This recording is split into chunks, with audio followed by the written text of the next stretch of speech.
After the day her father told her about the marriage, Chiamaka's house changed. It was no longer quiet. It was no longer slow.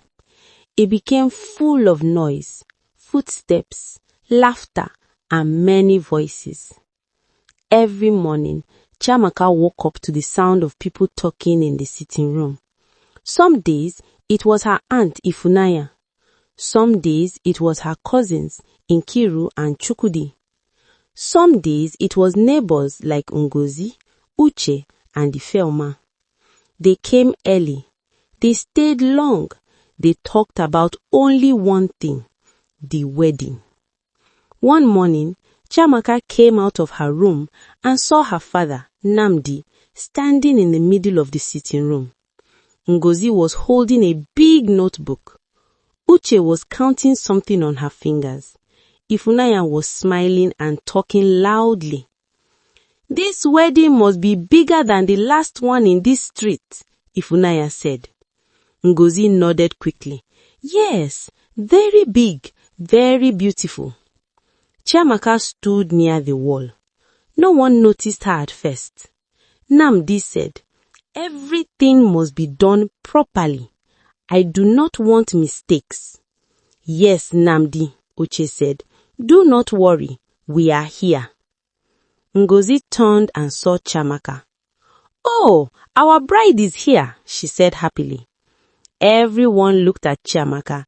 Their faces were full of smiles. Chiamaka tried to smile too. "Good morning," she said softly. "Good morning, my daughter," Ifunanya said. "You are looking fine today." Chiamaka only nodded. Ngozi said, "Chiamaka, come and sit here." Chiamaka walked slowly and sat on a small chair. Uche opened the notebook. "We need to buy cloth," she said. "Very fine cloth." "Yes," Ifunanya said. "Our bride must shine." Chiamaka looked down at her hands. She did not say anything. Ngozi said, "The tailor will come tomorrow." Uche added, "The hair woman will come next week." They were all talking very fast. Chiamaka could not follow their words. She only heard small parts: dress, shoes, makeup, music, food, guests, bride. Every word made her heart beat faster. Later that day, some relatives came from another town. Her uncle, Emeka, came with his wife, Amarachi. They entered the house smiling. "Namdi," Emeka said, "my brother, you have done well." Namdi smiled. "You are welcome," he said. Amarachi hugged Chiamaka. "My daughter," she said happily, "you are going to be a big woman soon." Chiamaka felt very small inside. Emeka sat down and laughed. "Ah, Namdi, you have secured your future," he said.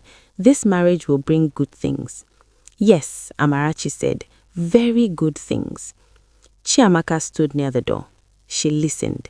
Emeka said, "When your daughter enters that house, your name will rise." Namdi nodded. "Everything is in God's hands," he said. But Chiamaka knew everything was in her father's hands. In the afternoon, more people came. Adaeze, Ifeoma, Obina, Chioma. The house became hot and full. Some women were in the kitchen. Some were in the sitting room. Some were outside talking and laughing. "Chiamaka, bring water," someone said. "Yes," she answered quickly. She carried cups and plates. She moved from one place to another. No one told her to sit and rest. No one asked if she was tired. They only said, "Our bride should learn how to serve." One woman laughed and said, "She must learn quickly."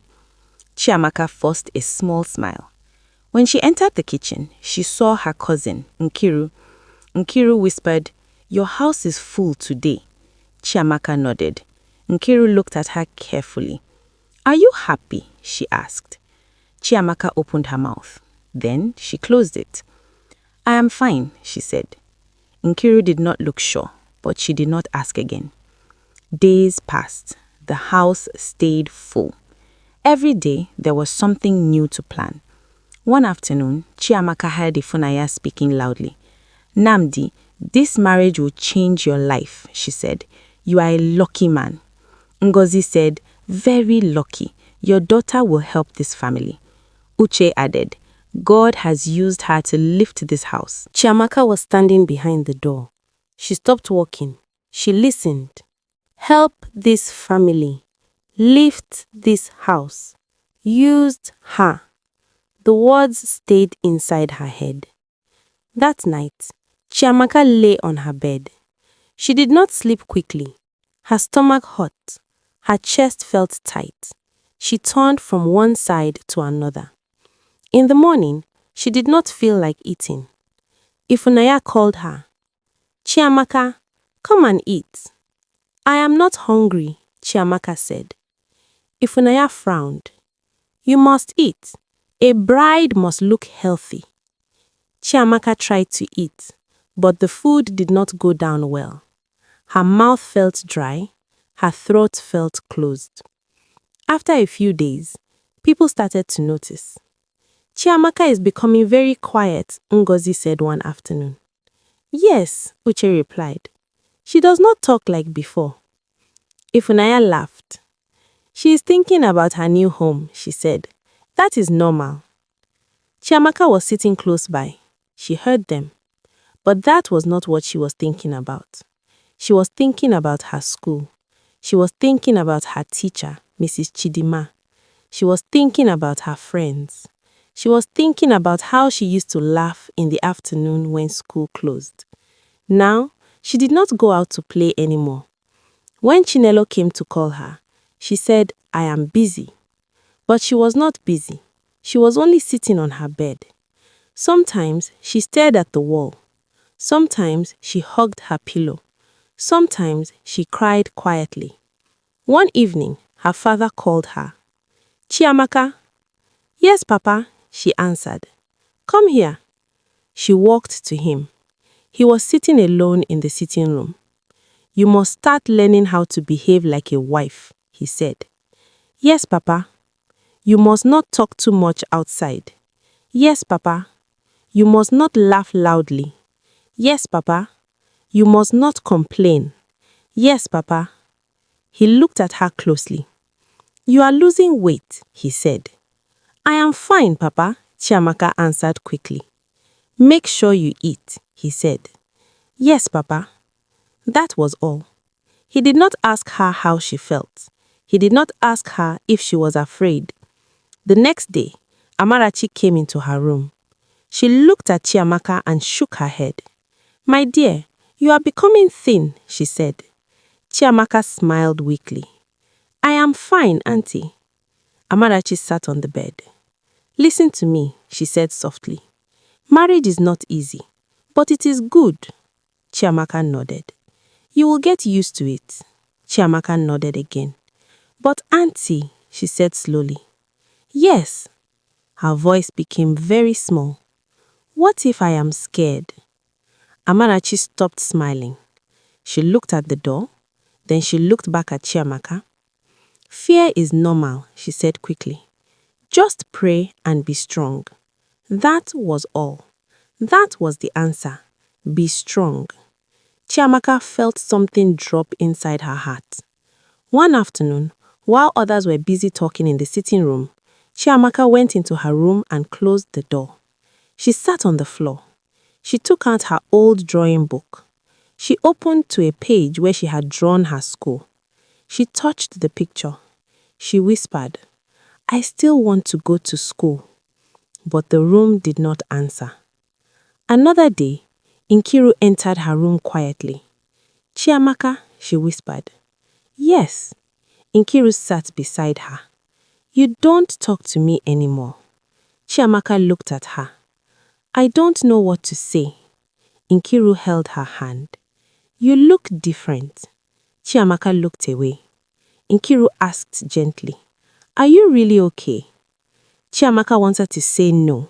She wanted to tell her everything. She wanted to say, "I am afraid. I don't know this man. I don't know what will happen to me." But her mouth could not say the words. If someone heard her, trouble would come. So she only said, "I am fine." Chiamaka did not believe her, but she said nothing. As the days passed, Chiamaka's clothes became loose. Her cheeks became smaller. Her eyes looked tired, but the house became more beautiful. New curtains, new chairs, new plates, new clothes.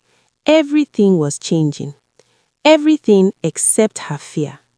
The house was full of smiles, full of laughter, full of praise.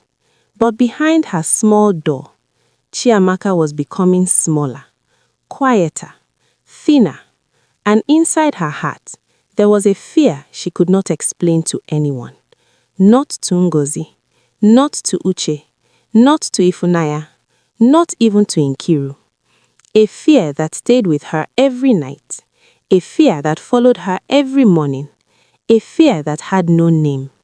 Only a heavy feeling that something very big and very painful was waiting for her. The wedding morning came very fast, too fast. Chiamaka did not sleep well the night before. She lay on her bed and listened to the small sounds in the house. She heard footsteps. She heard doors opening and closing. She heard women laughing in low voices. She heard her aunt, Ifunanya, whispering in the sitting room. She heard her father, Nnamdi, speaking quietly on the phone. Everything sounded busy. Everything sounded ready. But her heart was not ready. When the sun rose, Chiamaka was still awake. Her eyes were heavy. Her head hurt. Her chest felt tight. She slowly sat up on her bed. Today was the wedding day. She whispered the words to herself. Today is the wedding day. Her room was very quiet. Her white dress was hanging on the wall. It looked big. It looked strange. It did not look like it belonged to her. She stood up and walked slowly to touch it. The cloth felt cold in her hands. She remembered how everyone had smiled when the dress arrived. This one is beautiful. This one is perfect. This one will make her shine. But when Chiamaka looked at it, she only felt fear. A soft knock came on her door. "Chiamaka," a gentle voice called. It wasn't Ngozi. "Are you awake?" "Yes, Auntie," Chiamaka answered. "Open the door, my dear." Chiamaka looked at the door. Her hand moved toward the handle, but her hand stopped. She did not know why. She just stood there. "Chiamaka," Ngozi called again. "Yes, Auntie," she replied. "We are ready to start," Ngozi said happily. Chiamaka did not answer. She stepped back from the door. Her heart began to beat fast. She did not plan anything. She did not think of a big idea. Her body just moved on its own. She walked to the small wooden chair in her room and pushed it slowly toward the door. The chair made a small sound on the floor. She placed it behind the door handle. Her hands were shaking. She had locked the door. She leaned her back against it. Her knees felt weak. She slid down slowly and sat on the floor. She did not know how long she sat there. Outside, voices grew louder. People were arriving. She heard women laughing. She heard children running. She heard the sound of cars stopping in front of the house. She heard music playing softly outside. Someone knocked again. This time it was louder. "Chiamaka," Ngozi said, laughing. "Open the door. The makeup woman is waiting." Chiamaka closed her eyes. "I will come soon," she said quietly. "Be fast," Ngozi replied. Footsteps walked away. Chiamaka hugged her knees. Her stomach hurt. Her mouth was dry. She whispered, "Please." She did not know who she was talking to. Another knock came. "Chiamaka," Uche's voice called. "Come out now. We are behind time." Chiamaka did not answer. The knocking stopped. The voices outside became busy again. More time passed. The house was now very full. She could hear many people talking. Someone laughed loudly. Someone called her name again. "Chiamaka, where is the bride?" Another voice answered, "She's dressing up." Chiamaka's heart jumped. She knew that lie would not last long. Outside the house, under a big canopy, people were sitting and waiting. At the front, near the small table and chairs, stood the groom. His name was Chibuzo. Chiamaka had only heard his name. She had never spoken to him. She had never even seen his face clearly. But today, he was standing there in fine clothes. People greeted him. Welcome, sir. Good morning, sir. Congratulations, sir. He smiled. He nodded. He looked calm. He looked ready. Inside the house, the women were whispering, "Why is she taking so long? She should be ready by now.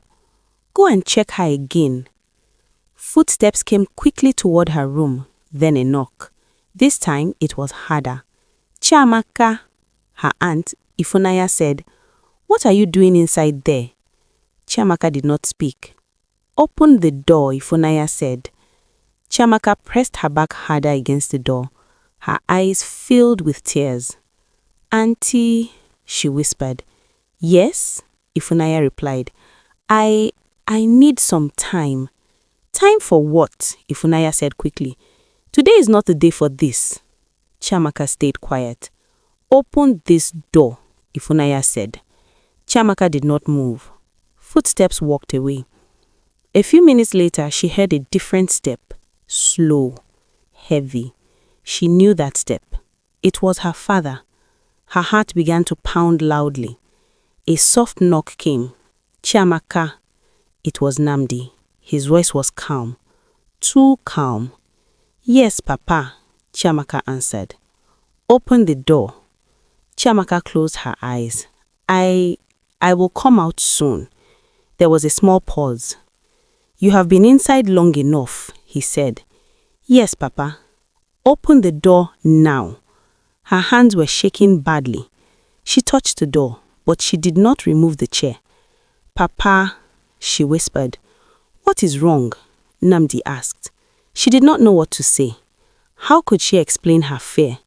How could she explain the heavy feeling in her chest? "I am not feeling well," she said quietly. There was silence. Then her father spoke again. "Do not lie to me." Chiamaka's tears fell on the floor. "I am not lying," she said softly. "Open this door," he said. His voice was no longer gentle. Chiamaka held her breath. She did not move. A harder knock came. Bang! "Chiamaka!" "Yes, Papa." "What nonsense is this?" he asked sharply. Her body shook. "I am sorry, Papa." "Sorry for what?" he asked. I don't know." "Open the door now." She could hear anger in his voice. She could hear shame. She could hear fear. Not fear for her, fear for what people would say. Outside, someone was asking, "Where is the bride? She should be here by now. The groom is waiting." Her father knocked again, harder. Bang, bang. "Chiamaka, you will not disgrace me today." The word hit her like a stone. Disgrace. She pressed her face into her knees. "Papa, please." "Please what?" he shouted. "Please come out now." Her small voice came out weak. "Papa, I am scared." There was a small pause. Then her father spoke again. "Scared of what?" She did not answer. She did not know how to put it into words. She was scared of leaving her home. She was scared of a man she did not know. She was scared of becoming something she did not understand. She was scared of growing up too fast. But she could not say all that. So she stayed quiet. Outside, the voices grew louder. Music stopped for a moment. Someone whispered loudly, "Is something wrong?" Her father knocked again, harder. Bang! "Open this door." Chiamaka cried softly. "Papa, I am begging you." His voice became sharp like a knife. "Stop this foolish behavior. You are embarrassing me." Her chest felt like it would break. She stood up slowly. Her legs were shaking. She placed her hand on the door handle, but she did not open it. She only leaned her head against the door. "Papa." "Yes?" "I don't want to go." The words escaped her mouth before she could stop them. There was a long silence. The house seemed to hold its breath. Then her father spoke. "What did you say?" "I don't want to go," she repeated. Her voice was shaking. A long knock came again. Bang! "You will not have a choice," Namdi said. "You will not destroy what I have built." She closed her eyes. Tears ran down her face. "Please, Papa." "You are a child," he said. "You do not know what is good for you." A long knock came. Bang! Opened this door, Chiamaka. Outside, people were whispering. Some were standing. Some were looking toward the house. The groom was still waiting. The chairs were full. The sun was rising higher. The wedding was stopping because one small door was closed. Inside that small room, Chiamaka stood alone, her back against the door, her heart breaking quietly, her fear growing bigger. And outside that door, her father stood, not as a man who was worried about his child, but as a man who was worried about shame, about guests, about his name, and he kept knocking harder and harder and harder. Chiamaka stood quietly behind the door. Her back was pressed against the wood. Her father was still outside. She could hear his breathing. She could hear people moving in the sitting room. She could hear chairs scraping on the floor. She could hear someone whisper, "This delay is too much." Her heart was beating very fast, but inside her chest, something new was also growing. It was not only fear, it was courage, small, shaking, but real. Slowly, Chiamaka moved the chair away from the door. The chair made a soft sound. Her hands were cold. She turned the handle. The door opened. Light from the sitting room entered her small room. People nearby stopped talking. Chiamaka stood at the doorway. She was wearing her white wedding dress. The dress covered her small body. It touched the floor. It felt heavy on her shoulders. Her hair had been brushed earlier that morning. Her face was clean. Her eyes were red, but her back was straight. Her father, Namdi, stood in front of her. His face was tight. "What is this?" he asked. Chiamaka stepped forward slowly. Everyone close to the door turned to look at her. The noise in the house began to fade. Even the children became quiet. Chiamaka looked up. She looked at her father. She did not shout. She did not cry. She spoke gently. "I will not marry him." The words were clear. The room froze. Ifunanya covered her mouth. Ngozi gasped. Uche whispered, "Jesus." Namdi's eyes became wide. "What did you say?" he asked. "I said, I will not marry him," Chiamaka repeated. Her voice was soft, but it did not shake. Her father took one step closer. "You are joking," he said. Chiamaka shook her head. "I am not joking, Papa." Someone laughed nervously. "This is stress," a woman whispered. "This child is only afraid," another voice said. Her father's face became red. "Chiamaka," he said slowly, "go back inside and behave yourself." Chiamaka did not move. "I will not go back inside." People began to murmur. Some looked outside toward the canopy. Some looked at Namdi. Some looked at Chiamaka. Her father raised his voice. "You will marry the man that I chose for you." Chiamaka lifted her head. She could feel everyone's eyes on her. Her heart was beating hard, but she kept her voice low. "No, Papa." The word shocked the room. Namdi stared at her. "What did you say?" "No, Papa," she repeated. "You do not talk to me like that," he said. "I am your father." "Yes, Papa," Chiamaka replied, "but I will not marry him." Her aunt, Ifunanya, rushed forward. "My child," she said softly, "you are tired. Go and rest. You will come back and smile." Chiamaka looked at her. "Auntie, I am not tired." Uche came closer. "Chiamaka, do you know how many people are waiting for you outside?" Chiamaka nodded slowly. "Yes." "Then why are you doing this?" Uche asked. Chiamaka took a small breath. "Because I cannot go." Namdi's voice became loud. "Enough!" Everyone jumped. "This is nonsense," he said. "You will not destroy my name today." Chiamaka did not look away. "I am not trying to destroy anything," she said. "I am trying to save myself." Some people gasped.